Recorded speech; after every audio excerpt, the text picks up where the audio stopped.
Tunnel project पर भी काम शुरू हो रहा है। इससे ठाणे और बोरीवली के बीच की दूरी कुछ ही मिनटों तक सिमट जाएगी। एनडीए सरकार का ये भी निरंतर प्रयास है कि हमारे तीर्थों का विकास हो, तीर्थ यात्राओं में सुविधाएं बढ़ती रहें। हम सब जानते हैं इस समय पंढरपुर वारी में लाखों श्रद्धालु पूरे भक्ति भाव से हिस्सा ले रहे हैं। पुणे से पंढरपुर की यात्रा सुगम हो, श्रद्धालुओं को सुविधाएं मिले, इसकी चिंता एनडीए सरकार ने की है। संत ज्ञानेश्वर पालकी मार्ग करीब 200 किलोमीटर पूरा हो चुका है। संत तुकाराम पालकी मार्ग भी 110 किलोमीटर से ज्यादा पूरा किया जा चुका है। बहुत ही जल्द ये दोनों मार्ग भी यात्रियों की सेवा के लिए तैयार हो जाएंगे। सर्व वारकऱ्यांना अतिशय मनापासून शुभेच्छा देतो आणि पंढरीच्या विठ्ठलाला कोटी कोटी नमन करतो। भाइयों और बहनों, कनेक्टिविटी के ऐसे इंफ्रास्ट्रक्चर, इससे पर्यटन, खेती और उद्योग सभी को लाभ हो रहा है। इससे रोजगार के नए अवसर बन रहे हैं। जब अच्छी कनेक्टिविटी होती है तो उससे महिलाओं को सुविधा, सुरक्षा और सम्मान भी मिलता है।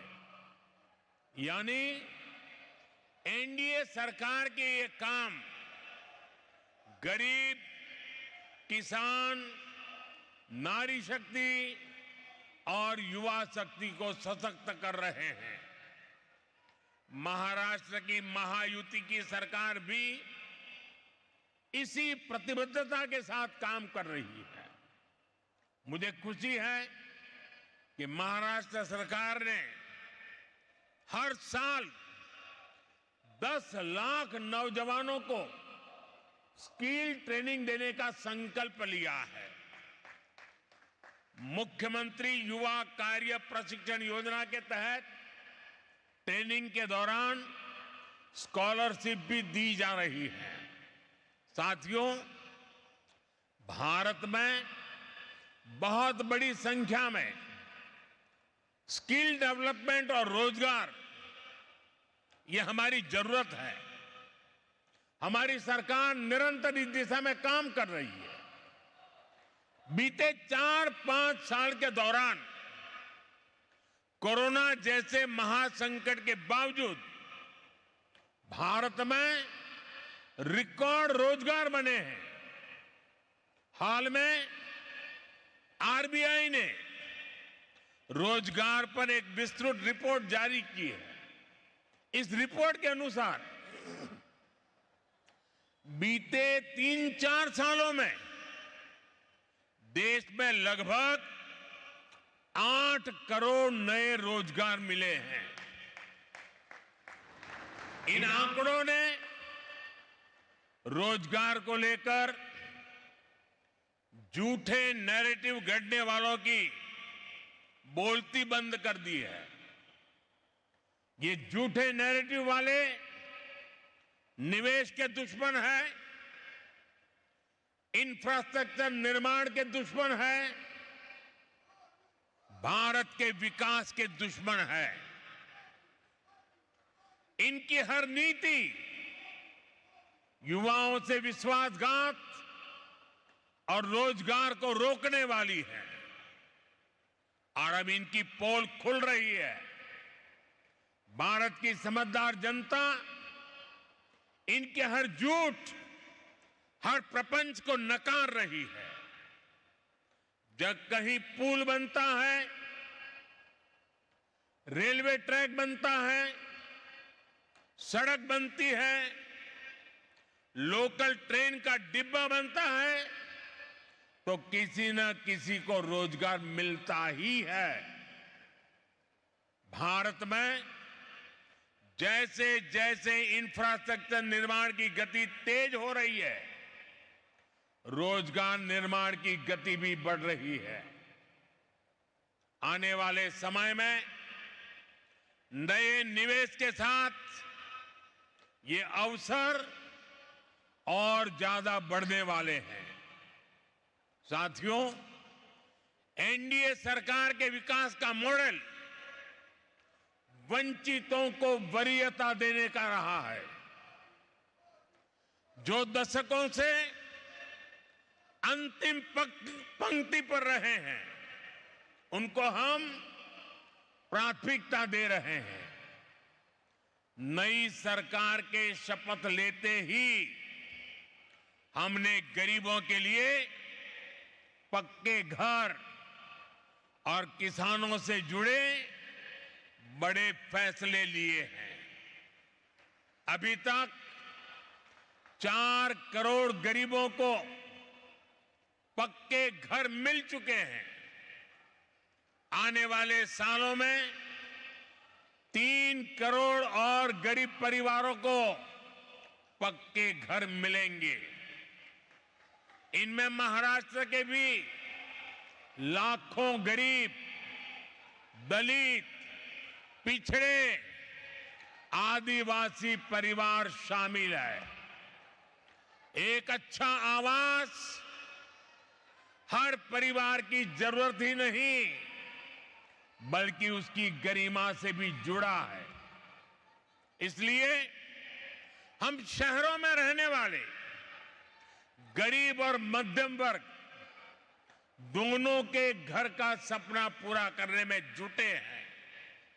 साथियों, रेहड़ी फुटपाथ वाले साथियों को भी गरिमापूर्ण जीवन मिले, ये हमारा कमिटमेंट है। इसमें स्वनिधि योजना बहुत काम आ रही है। इस योजना के तहत अभी तक 90 लाख लोन स्वीकृत किए जा चुके हैं। इसमें से करीब 13 लाख लोन यहां महाराष्ट्र के साथियों को मिले हैं। मुंबई में भी रेहड़ी पटरी लगाने वाले 1.5 लाख साथियों को स्वनिधि योजना का लाभ मिला है। बैंकों से मिल रही स्वनिधि की मदद इनके कारोबार को मजबूत कर रही है।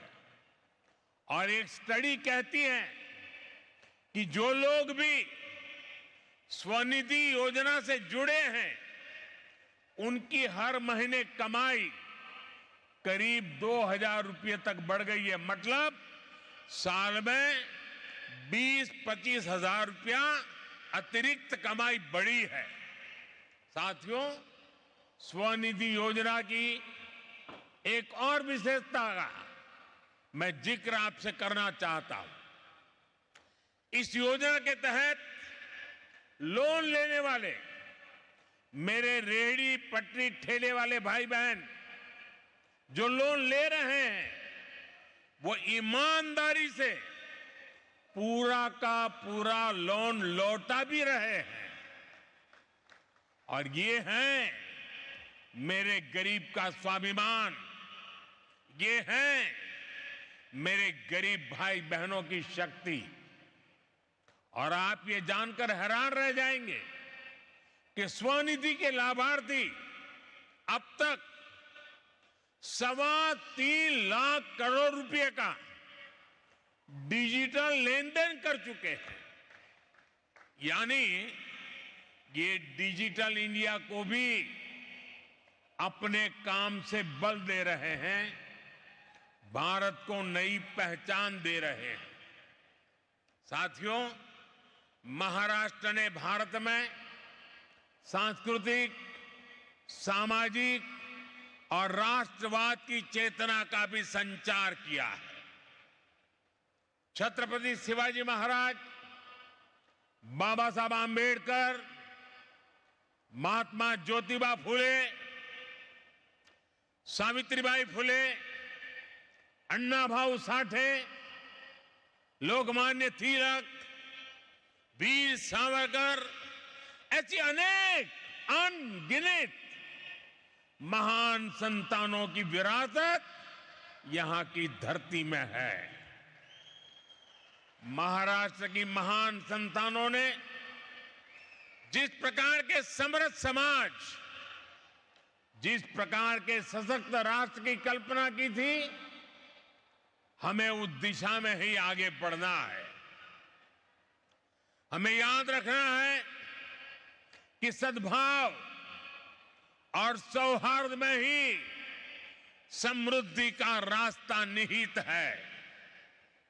इसी भावना के साथ एक बार फिर इन विकास कार्यों के लिए आप सबको बहुत बहुत बधाई, बहुत बहुत धन्यवाद। भारत माता की, भारत माता की, भारत माता की बहुत बहुत धन्यवाद।